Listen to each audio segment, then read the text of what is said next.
What would you do if you found an injured, broken girl on the side of the road, and the moment you brought her home, she revealed a truth that changed everything? This is the story of Daniel, a single father, who thought he was just rescuing a stranger, but instead, he saved someone who carried a piece of his own past. The rain was coming down hard, blurring the windshield as Daniel drove back from his late shift. His 10-year-old son, Noah, was already asleep in the back seat, his small head leaning against the window. Daniel was exhausted too, but something on the side of the road jolted him awake. Through the rain, he saw movement. A figure, small, fragile, stumbled into the ditch. He slowed the car, his instincts telling him not to look away. When his headlights caught her face, his chest tightened. It was a girl. She couldn't have been older than 18. Her face was bruised, her arms wrapped around herself as if she were holding in pain that went deeper than her cuts and bruises. Daniel pulled over immediately. "Hey, it's okay," he called, stepping into the rain. She flinched at his voice, backing away. Her lips trembled as she whispered, "Please, don't take me back. I'll do anything, just don't take me back." Something inside him broke. Whoever hurt her, whoever made her this afraid, he wanted to protect her from them. "I'm not here to hurt you," Daniel said gently, raising his hands so she could see they were empty. "My name's Daniel. I'm just trying to help. You're safe now." She looked at him, mistrust in her swollen eyes, but when her knees buckled, Daniel caught her before she hit the ground. He felt how cold she was, how fragile she seemed in his arms, and without thinking twice, he carried her to the car. Noah stirred in the back seat as Daniel laid her down carefully. The boy's sleepy eyes widened. "Dad, is she okay?" Daniel didn't answer. His throat was tight. He only knew one thing: he couldn't leave her out there. Whoever she was, whatever had happened, she deserved safety. At home, Daniel cleaned her wounds as best as he could.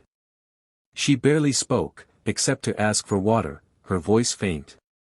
When Noah offered her a blanket, she clutched it like it was the first warmth she'd felt in years. That night, Daniel sat by the couch where she slept. He watched over her like a guard, his mind filled with questions. Who was she running from? Why had no one protected her before now? And why did he feel such a heavy pull toward protecting her, as if fate had placed her in his path? But the real shock would come later, when she woke up and revealed the truth she had been hiding. By morning, the storm had passed, but inside the small living room, silence hung heavy. The girl, her name, she finally whispered, was Emily, sat on the couch wrapped in Noah's blanket. Daniel handed her tea. "Emily, you don't have to tell me anything right now. Just know, you're safe here. No one's going to hurt you." Her hands shook as she held the cup. "Safe," she repeated, like the word was foreign to her. Then she looked at him, tears forming. "You shouldn't have stopped for me. You don't understand who I am." Daniel frowned. "You're a young girl who needed help. That's all that matters." But Emily shook her head. She reached into her pocket, pulling out a crumpled, rain-soaked photo. She pushed it into his hands. Daniel froze. It was a picture of a smiling woman, his ex-wife.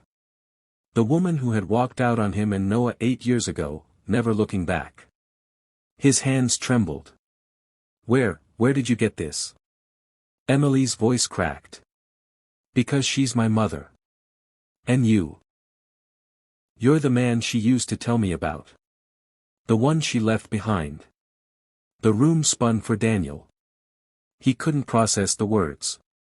His ex-wife had disappeared into another life, and now this broken, bruised girl was standing here, saying she was his daughter too. Emily broke down, sobbing. "She's gone, Daniel. She left me with a man who treated me like I was nothing. I ran away last night because I couldn't take it anymore. I didn't know where else to go. But I remembered your name. I prayed I'd find you." Daniel's heart cracked open. All those years he thought he only had Noah, when in reality, his blood, his child, had been out there suffering. Tears filled his eyes as he pulled Emily into his arms. "You're home now," he whispered. "You'll never have to go back there again. I swear it." Noah peeked from the doorway, confused, but when Emily met his eyes, something soft passed between them. For the first time, she didn't feel like a stranger. It wouldn't be easy. There would be battles with the past, scars that couldn't heal overnight. But Daniel knew this much: he had been given a second chance to be the father Emily never had. And sometimes, the people we're meant to save are the ones who were always meant to be part of us. This wasn't just about rescue. It was about fate, family, and the unbreakable bond that can rise from even the darkest places. Daniel thought he was saving a stranger, but in truth, he was finding the daughter he never knew he had.